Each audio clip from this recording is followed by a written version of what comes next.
Hello everyone, welcome to Shiva economic classes. इस video में हम लोग डिस्कस करने वाले हैं एग्रीकल्चर इकोनॉमिक्स का क्वेश्चन नंबर 1, जो कि है explain the nature and scope of agriculture economics. देखिए, सबसे पहले हम बात करते हैं कि एग्रीकल्चर इकोनॉमिक्स होता क्या है।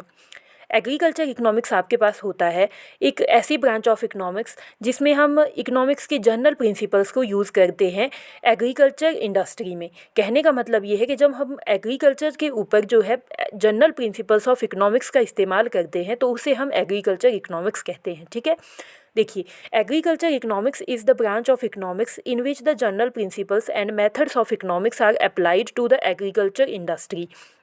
तो उसके बाद देखिए, हमारे पास आता है कि एग्रीकल्चर होता क्या है।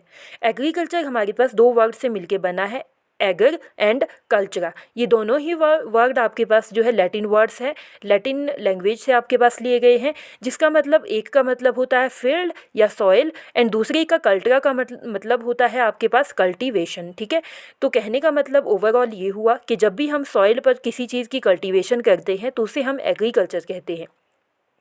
लेकिन माय डियर फ्रेंड्स, आपने याद रखना है कि आज की डेट में जो एग्रीकल्चर इकोनॉमिक्स है उसका स्कोप काफ़ी ज़्यादा वास्ट हो गया है एंड अब सिर्फ प्रोडक्शन ऑफ गुड्स को ही हम एग्रीकल्चर नहीं कह सकते, क्योंकि अब एग्रीकल्चर में हमारे पास फॉरेस्ट्री, फिशरी एंड हॉर्टिकल्चर जैसी चीज़ें भी शामिल की जाती है।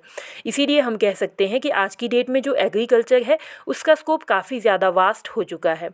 अब देखिए, आपके पास इम्पॉर्टेंट चीज़ है कि nature and scope of agriculture economics क्या है। तो इसमें आपके पास 5 पॉइंट्स आते हैं मेजरली। आपने इन पांचों पॉइंट को अच्छे से याद रखना है एंड अपने क्वेश्चन में डेफिनेटली मेंशन करना है। ठीक है, तो आपके पास पहला पॉइंट आता है make uses of general principles of economics.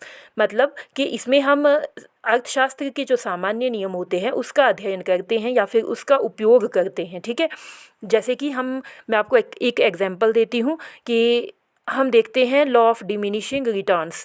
Law of diminishing returns का जो कॉन्सेप्ट है वो हमें बताता है कि जैसे जैसे हम अपने फैक्टर ऑफ प्रोडक्शन को बढ़ाते जाएंगे वैसे वैसे हमारी जो प्रोडक्टिविटी है वो कम होती जाएगी। ठीक है, तो ये जो चीज़ है हमारे पास, ये जो लॉ ऑफ डिमिनिशिंग रिटर्न्स है, वैसे तो हम इसे माइक्रो इकोनॉमिक्स में स्टडी करते हैं, लेकिन हम एक्चुअली में अगर देखें तो इसका यूज़ हम एक्चुअली में कहाँ करते हैं, एग्रीकल्चर में करते हैं। एग्रीकल्चर में ही तो हम फैक्टर ऑफ प्रोडक्शन को यूज़ करते हैं ना। तो हम कह सकते हैं कि जितने भी हमारी जनरल प्रिंसिपल्स ऑफ इकोनॉमिक्स है उसका यूज़ हम किस में करते हैं, हमारे एग्रीकल्चर इकोनॉमिक्स में करते हैं। सेकेंड चीज़ है आपके पास micro as well as macro aspect. मतलब ये जो एग्रीकल्चर इकोनॉमिक्स है ना सिर्फ छोटे लेवल पे काम करता है बल्कि बड़े लेवल पर भी काम करता है।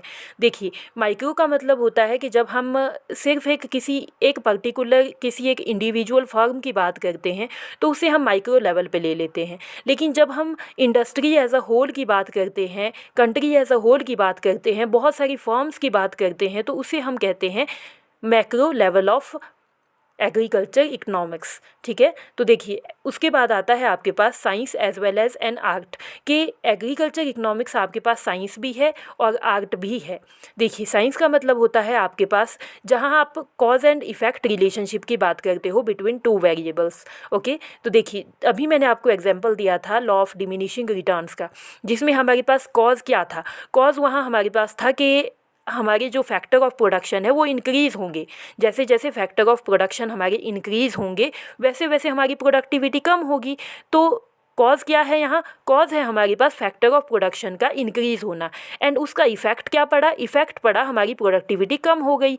तो इसका मतलब है कि हम एग्रीकल्चर इकोनॉमिक्स में जो है कॉज एंड इफेक्ट रिलेशनशिप की बात करते हैं, इसलिए ये एक साइंस है एंड ये एक आर्ट भी है, एक कला भी है। क्योंकि कला से आप क्या समझते हो, कला का मतलब होता है जो आपको नई नई चीज़ें सिखाती है, कुछ अलग सिखाने की कोशिश करती है, तो उसे कहते हैं हम कला। अब देखिए, एग्रीकल्चर इकोनॉमिक्स भी हमें नई नई चीज़ें सिखाने की कोशिश करता है। जैसे कि एग्रीकल्चर इकोनॉमिक्स के अंडर हम स्टडी करते हैं कि कैसे हम अपनी प्रोडक्टिविटी को बढ़ाते हैं, कैसे हम एफिशिएंटली अपने रिसोर्सेज को यूज़ कर सकते हैं, कैसे हम अपने फैक्टर ऑफ प्रोडक्शन को एफिशिएंटली यूज़ कर सकते हैं। तो ये चीज़ें हमें किसके द्वारा सीखने को मिलती है, एग्रीकल्चर इकोनॉमिक्स के द्वारा। ठीक है, अब देखिए नॉर्मेटिव साइंस। नॉर्मेटिव साइंस का मतलब होता है कि एग्रीकल्चर इकोनॉमिक्स हमें क्या बताती है, ये हमें बताती है कि क्या होना चाहिए इकोनॉमी में, क्या होना चाहिए। ये हमें बताती है कि एक आदर्श के बारे में कि हमारी इकोनॉमी एक आइडियल इकोनॉमी कैसे बन सकती है। ठीक है, देखिए आपके पास दो चीज़ें होती है, एक होता है नॉर्मेटिव साइंस, एक होता है पॉजिटिव साइंस। तो नॉर्मेटिव साइंस का मतलब होता है कि जो हमें बताता है कि इकोनॉमी में क्या होना चाहिए, क्या नहीं होना चाहिए। एंड पॉजिटिव साइंस हमें बताती है कि इकोनॉमी में क्या है, क्या रियलिटी है, क्या एग्जिस्टिंग है। ठीक है, तो जब हम नॉर्मेटिव साइंस की बात करते हैं तो उसके अंडर हम एग्रीकल्चर इकोनॉमिक्स में क्या देखते हैं कि हमारी जो इंडिया है, इंडिया का per unit factor of production जो है काफ़ी कम यूज़ किया जा रहा है। हमारी जो प्रोडक्टिविटी है वो बहुत कम है, हमारी प्रोडक्टिविटी को बढ़ना चाहिए। ठीक है, हमारे फैक्टर ऑफ प्रोडक्शन को एफिशिएंटली यूटिलाइज़ करना चाहिए। तो ये जो चाहिए वाली जहाँ बात आ जाती है तो उसे हम कहते हैं नॉर्मेटिव साइंस। उसके बाद है कि आपका एग्रीकल्चर इकोनॉमिक्स जो है static as well as dynamic दोनों ही है। ठीक है, तो ये पांचों के पांचों पॉइंट्स आपके बहुत ही ज़्यादा इंपॉर्टेंट पॉइंट्स है आपके एग्जामिनेशन पॉइंट ऑफ व्यू से।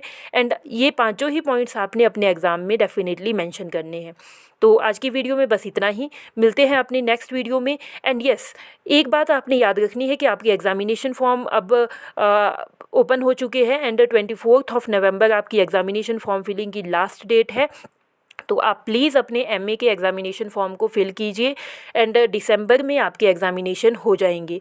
तो अब आपके पास टाइम बहुत कम बच गया है, जितना भी टाइम है प्लीज़ मेक श्योर कि आप लोग उसे वेस्ट ना करें एंड एफिशिएंटली अपने टाइम को यूज़ करें। तो आज की वीडियो में बस इतना ही। वीडियो पसंद आई हो तो वीडियो को लाइक कीजिएगा, चैनल को सब्सक्राइब कीजिएगा एंड शेयर करना मत भूलिएगा।